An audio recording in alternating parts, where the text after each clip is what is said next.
girlfriends? I see someone's underpants. No one's wearing underpants. Welcome back to More Girls Next Door. Today we're recapping Season 2, Episode 7 of The Girls Next Door titled I See London, I See France, which aired September 16th, 2006, and basically serves as the Playboy Mansion version of The Simple Life meets The Da Vinci Code.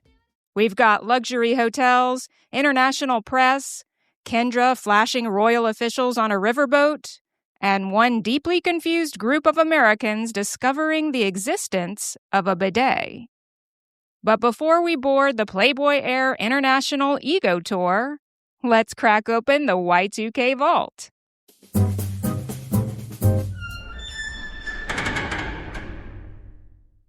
For today's Y2K reference, we head back to March 2006, when a blonde teenager from Tennessee premiered a little Disney Channel show that would proceed to psychologically dominate every middle school girl in America. Because 2006 was the debut of Hannah Montana. And if you were alive at the time, you remember how fast this became a full-blown cultural event. Suddenly, everyone wanted layered tank tops, chunky highlights, rhinestone microphones, and bangs aggressively sideswept across one eye, like your emotional state depended on it. The entire premise of the show was honestly peak 2000s fantasy culture. Ordinary girl by day, glamorous celebrity by night. Which, weirdly, kind of mirrors this episode of The Girls Next Door. Because that dual identity thing is all over this era. On one hand, the girls are presented like regular women giggling over bidets and panicking while packing suitcases. But on the other hand, the second they land in Europe, they're stepping into this hyper-glamorous celebrity fantasy complete with paparazzi, luxury hotels, private jets, and crowds screaming outside their balcony. It's basically Hannah Montana for adults with more champagne and significantly worse relationship dynamics. And the timing makes sense, because 2006 was obsessed with transformation narratives. Every show, movie, and tabloid storyline was about becoming someone bigger, hotter, richer, more glamorous, more famous. And this Europe trip is The Girls Next Door fully leaning into that fantasy. So if you'll kick off your candies, hang up your trucker hat, and silence your sidekicks, we'll get into I See London, I See France. I thought we might take a trip, and I thought we might go to Europe. Yes! Well, I was just thinking about, what could we do to really make this year really special? As part of his 80th birthday celebration, Hef wanted to take us on a trip to Europe. We're going to London, Barcelona, Munich, Rome. The episode opens with Hef, Holly, Bridget, and Kendra all sitting in Hef's bed in pajamas. Hef announces he's decided they should all take a trip to Europe to top off what he calls a very special year. Which is how billionaires announce vacations, right? Regular people are like, Southwest had a sale, let's see another country. In commentary, Holly explains the trip is an extension of Hef's 80th birthday celebration, and the group will be visiting London, Barcelona, Munich, Rome, Venice, and Paris. But Holly is especially excited about Paris. We then see Holly practicing French with a private tutor, because this was also the era where reality TV loved reminding us who the smart one was. Kendra, boobs. Bridget, scrapbooks. Holly, vocabulary. Hef hasn't been to Europe since he went in the early 70s with our old friend Barbie Benton. Apparently there was some rumor that people thought they were getting married because they went to Europe, so maybe that'll happen to me. Holly explains Hef supposedly hasn't been to Europe since the 1970s, when he traveled there with his ex-girlfriend Barbie Benton. Old footage flashes across the screen of young Hef and Barbie traveling Europe together looking like a cigarette ad came to life. Holly then mentions there were rumors at the time that Hef and Barbie might get married during that trip. And then she quietly adds, maybe that will happen to me. And, rewatching that now feels incredibly bittersweet knowing what we know today. Especially because on Girls Next Level, Holly later clarified that Hef actually had been to Europe since the Barbie trip. Apparently, he went for his 75th birthday around year 2000 with 7 girlfriends. 7 girlfriends. Imagine trying to coordinate that airport security line. So it does make you wonder why the show chose to frame this as some grand romantic return to Europe after decades away, because technically, it wasn't. But that's reality television. Facts are optional. Narrative is forever. Bridget then appears in commentary explaining they leave for Europe in 24 hours, and she is nowhere near ready. Which is, I guess, extremely on brand. Bridget treats every vacation like she's preparing for a military evacuation. Meanwhile, Kendra pops on screen announcing she's excited for her first trip to Europe and somehow seems emotionally calmer than Bridget despite definitely packing with the organizational strategy of a raccoon in a dumpster. I'm so excited about going to Europe, but I'm not excited about packing. I'm not going to have to worry about your packing. You're going to start packing early, right? Because the luggage truck leaves here at 9 o'clock. What's not on that truck doesn't go. Down in the office, Mary starts mothering at Kendra about being prepared on time. The luggage truck leaves here at 9 o'clock, she warns. What's not on that truck doesn't go. And suddenly, the episode turns into 24. A digital countdown timer appears on screen, ticking dramatically while the mansion staff scrambles around preparing luggage and giant blue bins for the private plane. Back upstairs, Bridget spirals harder and tells Holly, I can't keep up with this and no one understands. I'm starting to have an anxiety attack, as she fans herself dramatically.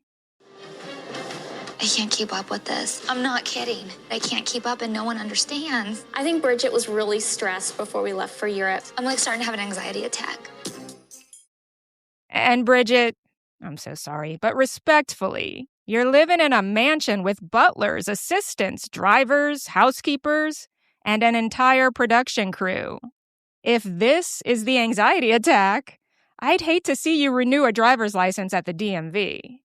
But in Bridget's defense, this is actually one of the more consistent personality traits she displays throughout the entire series.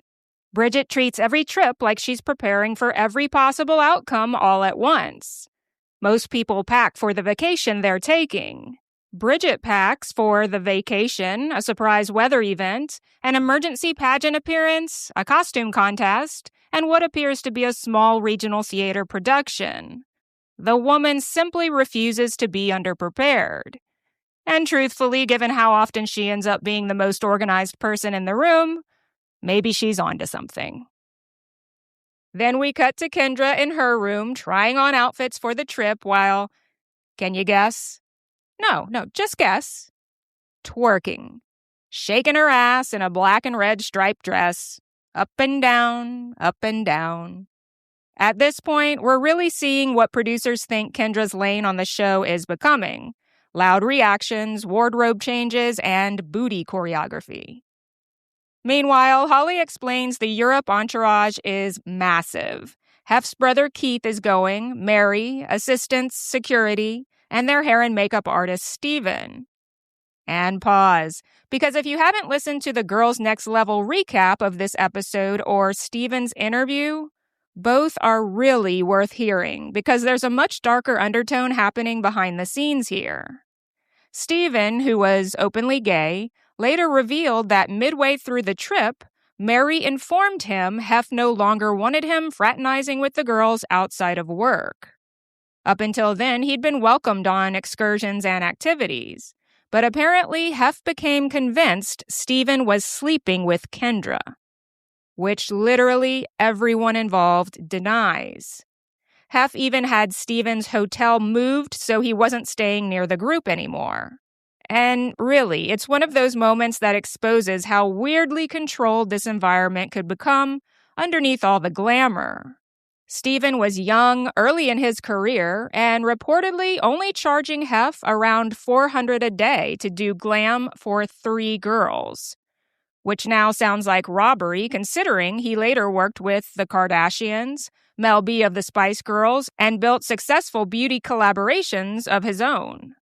But during this trip, he later said he basically spent most of his time isolated and alone in foreign cities after being cut off from the group. Which is incredibly sad when you rewatch these scenes because in the London footage, he's laughing and joking with the girls, completely unaware the rest of the trip is about to become miserable for him. Psst.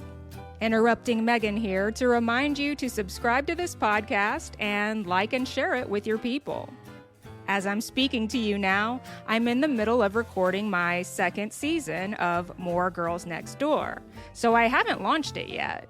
If you want updates when I drop new episodes and seasons, you need to smash that subscribe or follow button. Cool? Cool.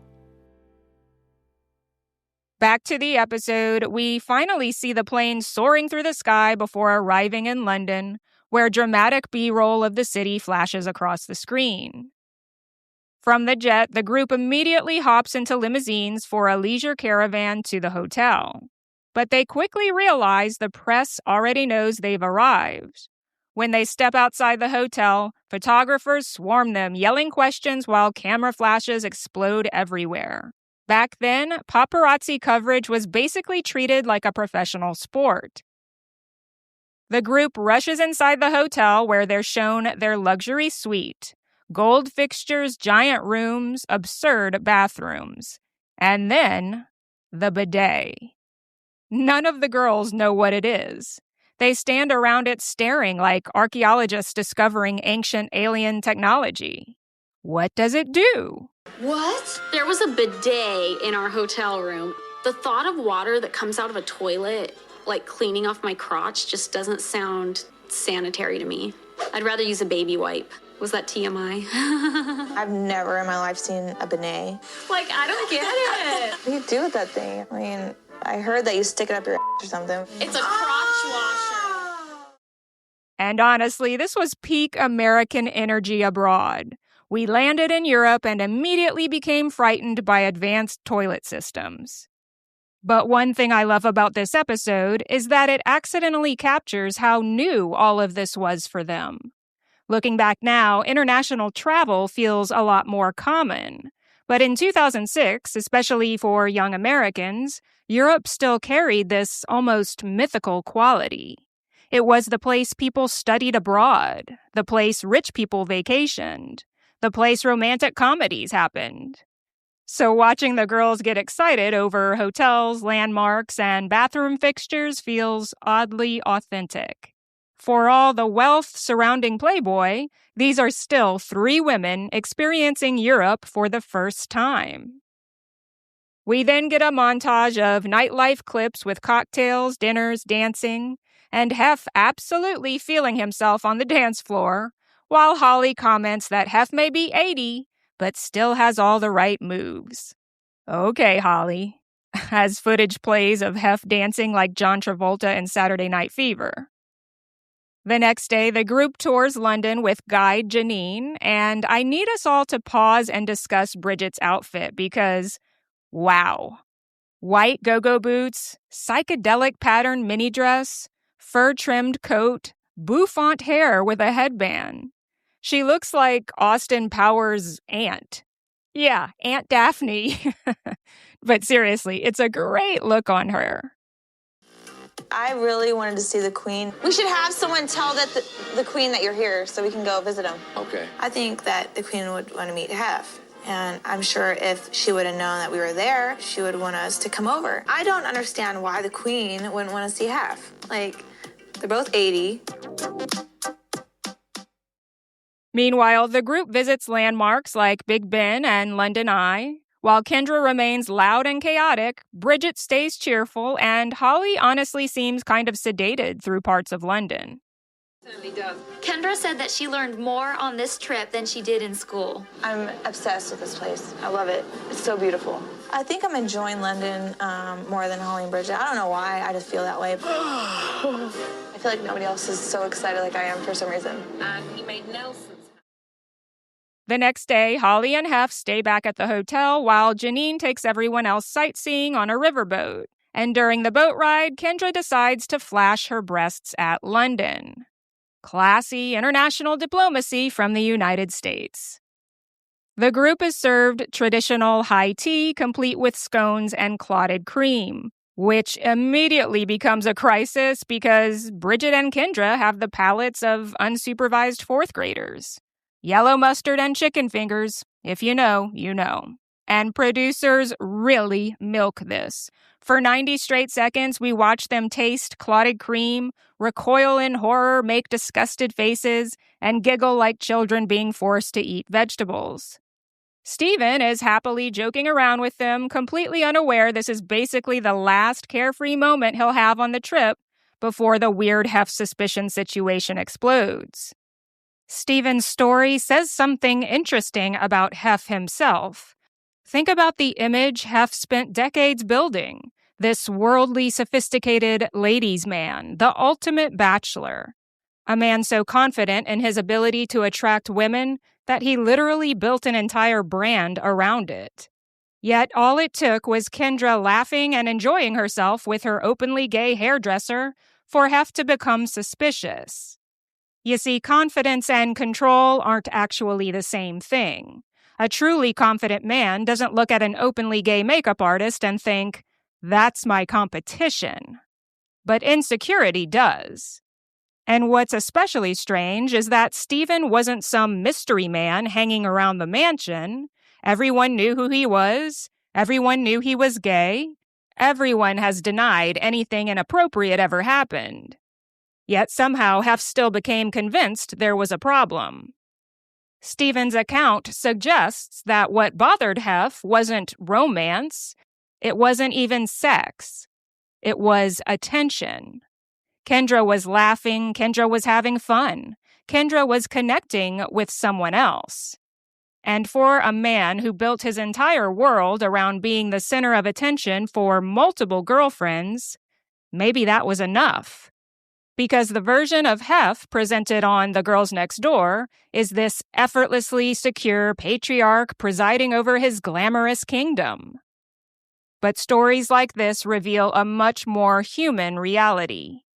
An 80-year-old man who, despite all the fame, money, status, girlfriends, and decades of being treated like a living legend, could still become jealous over a few moments of conversation between a girlfriend and her hairdresser.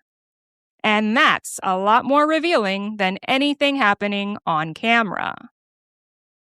Back to the episode, and all of a sudden, just like that, we're in Paris. We see the Eiffel Tower, and instantly Holly's mood completely changes. She lights up. This is clearly the destination she's been waiting for the entire time. When we arrived in Paris, I was so excited. The city was amazing. You got that romantic vibe right away. I'm like, yes. It keeps getting better and better. J'adore Paris! We stayed at one of the best hotels ever. It was called the Georges Cinq. It was beautiful. You just can't get more romantic. The luxury hotel is dripping in gold. Hef opens the terrace doors, and below them a wedding party is gathered, and they begin waving and shouting upward. "Hef, when are you guys going to get married?" And Holly immediately responds, "Yeah, that's what I keep asking." Again, a little devastating in hindsight. Then we immediately see Hef close and lock the terrace doors from inside, which felt symbolic enough that the editors probably high-fived each other right then and there. And this is really the moment where the episode's fairy tale starts colliding with reality, because Paris is doing a lot of heavy lifting here. The hotel is beautiful, the city is beautiful, the atmosphere is romantic. The cameras are practically begging us to imagine a proposal. But nothing has actually happened. The scenery has changed. The relationship hasn't. And that's something Holly herself would eventually come to realize years later. Sometimes a relationship can feel like it's moving forward because the backdrop keeps changing. New trips, new celebrations, new milestones. But eventually you have to ask whether the relationship itself is evolving or whether you're simply getting prettier scenery while standing in the same place. Over in her own room, Kendra attempts to order room service. Now, earlier she told us it's important to try new foods while traveling. So naturally, she orders spaghetti and garlic bread in Paris. Authentic French cuisine. The next day, the group eats at a fancy French restaurant where everyone struggles to order except Holly, who proudly uses the French she's been practicing. She says it makes her feel useful to help everyone else. Kendra aggressively shuts her menu and blurts out, "All right, where's McDonald's?" After dinner, the group attends a burlesque show at Crazy Horse Paris, where the cameras are somehow allowed to film portions of the performance. Bridget comments that the French cleverly turned strip clubs into art. Holly appreciates the intimacy and production value. And Kendra? It made me really horny watching the Crazy Horse performances. Our Kendra, a cultural critic. Afterward, they head to Moulin Rouge for another performance filled with elaborate costumes, giant stage productions, and even animals. But Kendra remains unimpressed because, according to her, you can see that in Vegas. Honestly, nothing humbles Europe faster than an American who's been to Caesar's Palace once. The group later tours the city by boat on the Seine River before ending the evening at the Eiffel Tower. And honestly, the final Paris scenes are genuinely kind of beautiful. Spending time in Paris was so romantic, and topping it off with the boat ride was really perfect because you just can't get more romantic than going down a boat on the Seine with your grand amour. Remember this moment for a long time.